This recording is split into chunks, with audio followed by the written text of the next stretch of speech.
My parents spent my wedding fund on my brother's gambling debts, then told me to elope. If you're new here, make sure to hit that subscribe button and turn on notifications so you don't miss a single update. This story is just getting started and you won't want to miss what comes next. Stay with us. The smell of fresh roses filled the bridal boutique as she held up the ivory dress against her reflection. 24 years old, with dreams as bright as the diamond on her finger, she had waited her entire life for this moment. The wedding was only 3 months away, and every detail had been meticulously planned down to the last centerpiece. "Mama, look at this one," she called out, her voice echoing with pure joy. But when she turned around, her mother wasn't admiring the dress. Instead, Gloria sat hunched over in the velvet chair, her dark hands trembling as she clutched her phone. "We need to talk, baby," Gloria whispered, her usual warm tone replaced by something cold and distant. The young bride-to-be, Amelia, felt her stomach drop. She'd heard that tone before. When Daddy lost his job, when Grandmama got sick, when life decided to throw curveballs at their family. But this was supposed to be different. This was supposed to be her time. "What's wrong?" Amelia asked, slowly hanging the dress back on its hook. The silk seemed to mock her now, its perfection suddenly feeling unreachable. Gloria stood up, her 5'4" frame seeming smaller than ever. "Your father's waiting in the car. We need to go home. Now." The 20-minute drive felt like hours. Amelia's mind raced through possibilities. Maybe the venue canceled, maybe Aunt Ruby couldn't make it from Atlanta, maybe they needed to move the date. Anything but what she saw in her mother's eyes. Complete and utter devastation. As they pulled into their modest driveway, Amelia noticed her brother Justin's car wasn't there. Strange, considering he'd been living at home for the past 6 months, supposedly getting back on his feet after his latest business venture failed. Inside their small living room, her father Robert sat with his head in his hands. At 52, he'd always been the rock of their family. Strong, dependable, the kind of man who worked double shifts without complaint. But now he looked broken. "Daddy." Amelia's voice cracked as she approached him. Robert looked up, his bloodshot eyes meeting hers. "Baby girl, I'm so sorry. I'm so damn sorry." Gloria closed the front door with a finality that made Amelia's skin crawl. The house suddenly felt suffocating, like the walls were closing in. The family photos lining the mantel seemed to stare down at them accusingly. "The wedding fund," Robert began, his voice barely above a whisper. "It's gone." Amelia felt the world tilt. "What do you mean, gone?" "Your brother," Gloria started, but Robert held up his hand. "No, don't put this on Justin. This is on me. I'm the one who made the decision." His voice grew stronger, more determined. "Those men came to the house last Tuesday while you were at work. They said Justin owed them $50,000. Said they'd hurt him if we didn't pay." The room spun around Amelia. $50,000. That was exactly how much they'd saved for her wedding over the past 3 years. Money from Robert's overtime, Gloria's weekend catering jobs, Amelia's own contributions from her teaching salary. Every penny they could scrape together had gone into that account. "You gave them my wedding money?" The words came out as a whisper, but they felt like screams in the silence. "They threatened to kill him, Amelia," Gloria said, tears streaming down her cheeks. "What were we supposed to do?" Amelia's hands shook as she dialed Justin's number. It went straight to voicemail, the same cocky message he'd recorded months ago about being too blessed to be stressed. She wanted to throw her phone across the room. "Where is he?" she demanded, turning to her parents. "We don't know," Robert admitted. "After we paid his debt, he just disappeared. Left a note saying he needed time to figure things out." Amelia laughed, but it came out harsh and bitter. "Time to figure things out? He's 31 years old. When is he going to figure it out?" She paced around the small living room, her mind reeling. This wasn't the first time Justin had gotten into trouble. There was the failed restaurant that left him $20,000 in debt, the get-rich-quick scheme that cost him his apartment, the loan he took out using their grandmother's house as collateral without telling anyone. "How long have you known?" Amelia asked suddenly. Her parents exchanged glances. "Known what, baby?" Gloria asked. "About his gambling. Don't lie to me. Not now." Robert sighed heavily. "About 6 months. Maybe longer. He'd been coming to us for small amounts here and there. Said it was for job interviews, networking events. We thought." "You thought what?" "That giving him money would fix him." Amelia's voice rose. You enabled him. You've been enabling him for years. He's our son, Gloria said defensively. Just like you're our daughter. We love you both. But you chose him, Amelia said quietly. The words hung in the air like smoke. When it came down to it, you chose him. The silence that followed was deafening. Outside, she could hear Mrs. Patterson's dog barking, kids playing in the street, life continuing as if her world hadn't just collapsed. We can still have the wedding, Gloria said suddenly, her voice desperate. A smaller one. Maybe at the church community center instead of that fancy hotel. We could. With what money, Mama? Amelia's laugh was hollow. You just gave away $50,000. The deposit alone for the venue was $15,000, and that's non-refundable. The caterer wants another $20,000. The flowers, the music, the photographer. It's all paid for or due within the next month. Robert reached into his jacket pocket and pulled out a crumpled envelope. We thought, maybe you and Jerome could just go to the courthouse. Have a small ceremony. We could throw a little party afterward in the backyard. Amelia stared at the envelope like it was a snake. Are you seriously suggesting I elope? It's not eloping if we're there, Gloria said weakly. It's not the wedding I've planned for 3 years either. Amelia's voice cracked. Do you have any idea what I've given up for this wedding? I turned down that promotion that required traveling because I wanted to focus on planning. I worked extra hours for 2 years to contribute to that fund.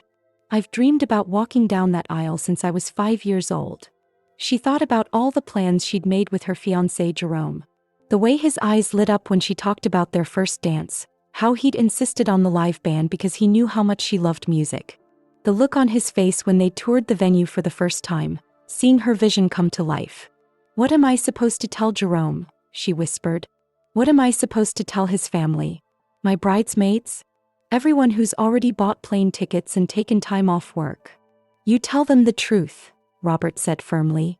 That family comes first even when it hurts.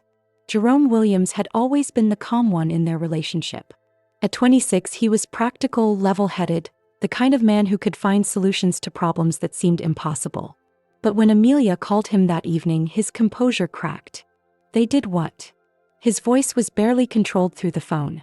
Amelia sat on her childhood bed, surrounded by wedding magazines and fabric samples.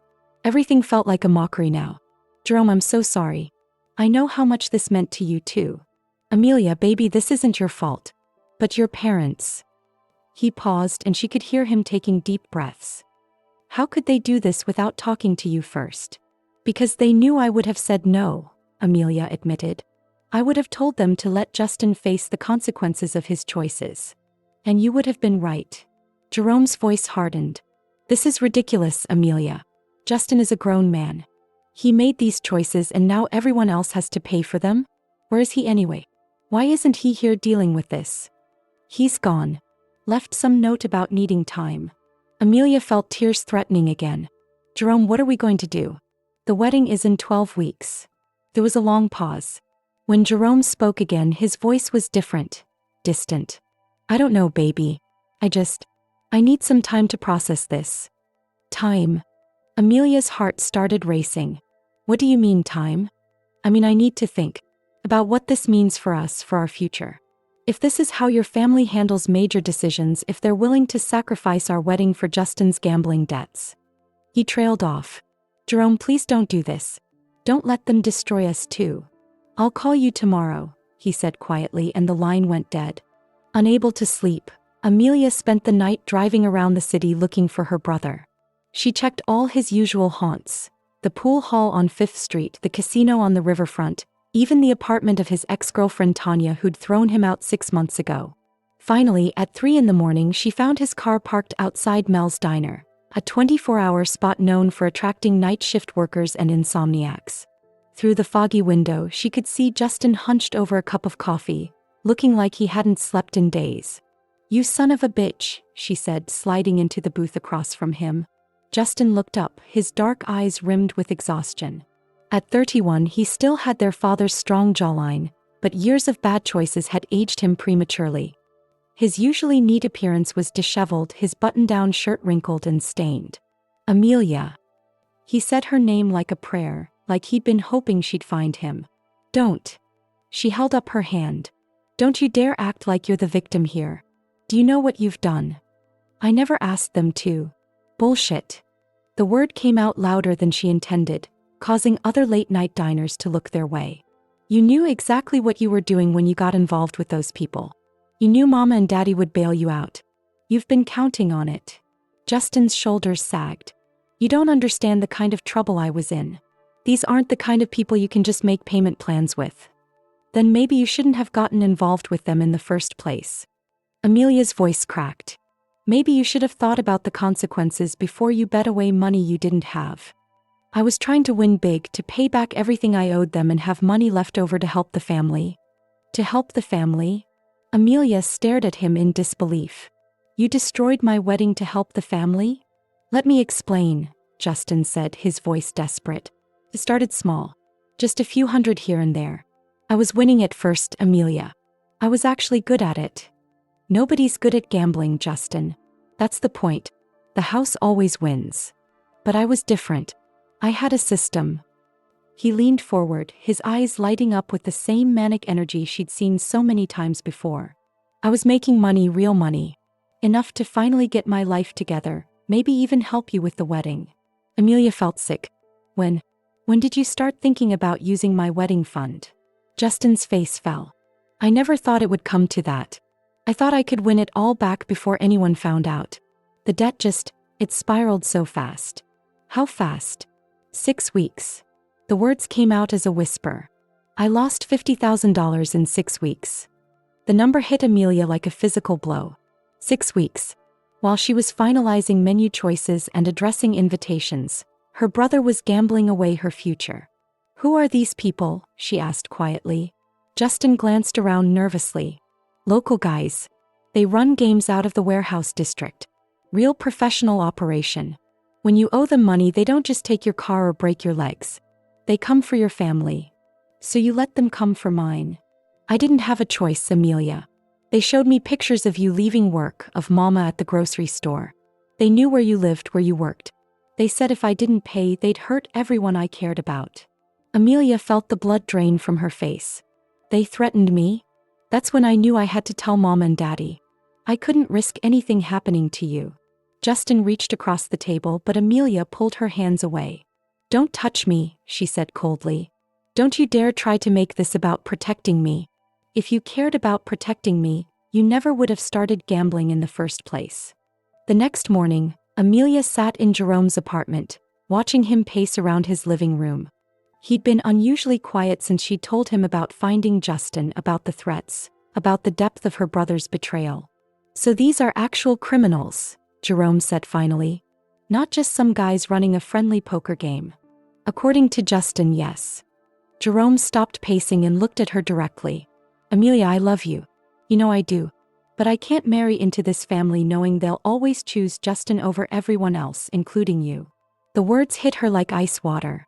What are you saying? I'm saying we need to postpone the wedding. Postpone. Amelia's voice was barely a whisper. For how long? Until your family gets their priorities straight. Until Justin gets help and stops being a threat to everyone around him.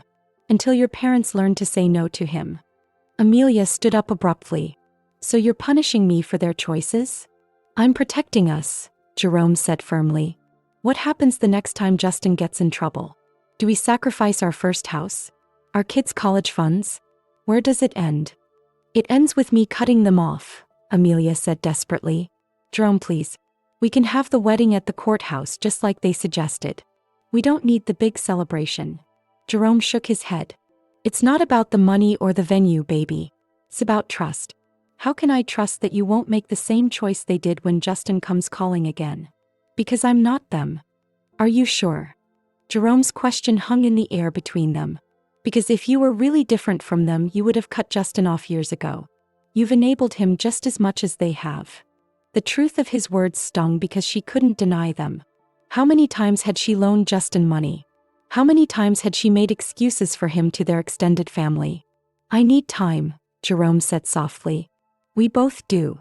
Amelia drove aimlessly for hours after leaving Jerome's apartment. Her phone buzzed with text messages from her bridesmaids asking about dress fittings, from the wedding coordinator asking about final head counts, from vendors needing confirmation on details. Each notification felt like another nail in the coffin of her dreams. Finally, she found herself at Riverside Park, the place where Jerome had proposed 6 months earlier. The memory felt like it belonged to someone else now, a naive girl who believed in fairy tales and happy endings. Her phone rang. Gloria's name appeared on the screen, but Amelia let it go to voicemail.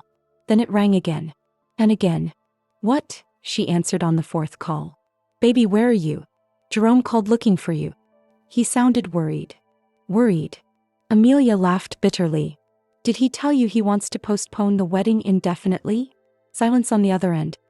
"He did tell you, didn't he?" Amelia continued. "Let me guess. You called to convince me to give him space, to be understanding, to put everyone else's needs before my own like I always do." "Amelia, that's not. It is, Mama. It's exactly what you were going to say. Because that's what I do in this family. I'm the good daughter. The responsible one. The one who sacrifices so everyone else can be happy. We never asked you to. You didn't have to ask." Amelia's voice echoed across the empty park. "It was expected. When Justin dropped out of college, I worked extra jobs to help pay his student loans so it wouldn't hurt your credit. When he needed a place to stay, I gave up my spare room for 6 months. When he needed references for jobs, I put my reputation on the line for him over and over again. You're his sister. And I'm your daughter." The words came out as a scream. "When do I get to matter? When does what I want become important enough to fight for?" That evening, Amelia's phone rang with an unknown number. She almost didn't answer, but something made her pick up. "Amelia? This is Detective Sarah Mitchell with the Fraud Division. I got your number from your brother Justin. We need to talk." Amelia's heart stopped. "Is he in trouble?" "Actually, he came to us.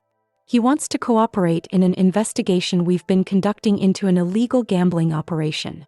But we need more information about the threats made to your family."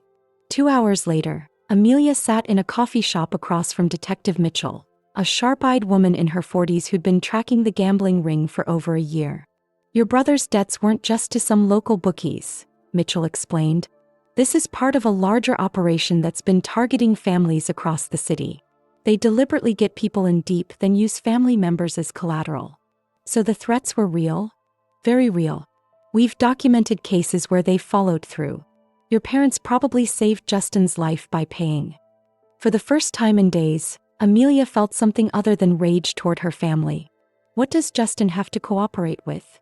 Names, locations, how the operation works. With his testimony, we can shut them down and recover money for victims. He might even get some of what he lost back. How much? Mitchell consulted her notes. Possibly $30,000 to $40,000, depending on what assets we can seize. Amelia's breath caught. That's most of my wedding fund." "It would take time," Mitchell cautioned. 6 months, maybe more. "But your brother seems genuinely committed to making this right." For the first time in days, Amelia felt a spark of hope. Maybe her wedding wasn't completely lost after all. Maybe there was still a chance to salvage something from this disaster. But first, she needed to find Justin and hear this directly from him. Amelia found Justin exactly where she expected, back at Mel's diner, occupying the same booth as the night before. But this time he wasn't alone. A man in an expensive suit sat across from him, and their conversation looked intense. She waited in her car until the man left, then approached the diner. Through the window she could see Justin's face, and for the first time in years he looked different. Older maybe. More serious. "Detective Mitchell called me," she said, sliding into the booth. Justin nodded. "I figured she might. Amelia, I know this doesn't fix anything, but I'm trying to make it right." "Why now? Why didn't you go to the police before you let Mama and Daddy drain their savings?" Justin was quiet for a long moment. "Because I was scared. And because I thought I could handle it myself. I've spent my whole life thinking I was smarter than everyone else, that I could find shortcuts to success. You almost got us all killed." "I know." His voice broke slightly. "When those men showed me pictures of you and Mama, when they talked about what they'd do, I realized I'd become someone I didn't recognize. Someone who would put his own family in danger for money." Amelia studied her brother's face. The cocky confidence that had defined him for years was gone, replaced by something she'd rarely seen in him: genuine remorse. "The detective said you might get some of the money back." Maybe. There are no guarantees. And even if we recover every penny, it won't give you back the time you've lost, the stress you've been through. Justin reached across the table again, and this time Amelia didn't pull away. I destroyed your wedding, Amelia. The most important day of your life, and I ruined it. Yes, you did. There was no point in sugarcoating it. How do I fix this? How do I make it right? Amelia was quiet for a long time. I don't know if you can.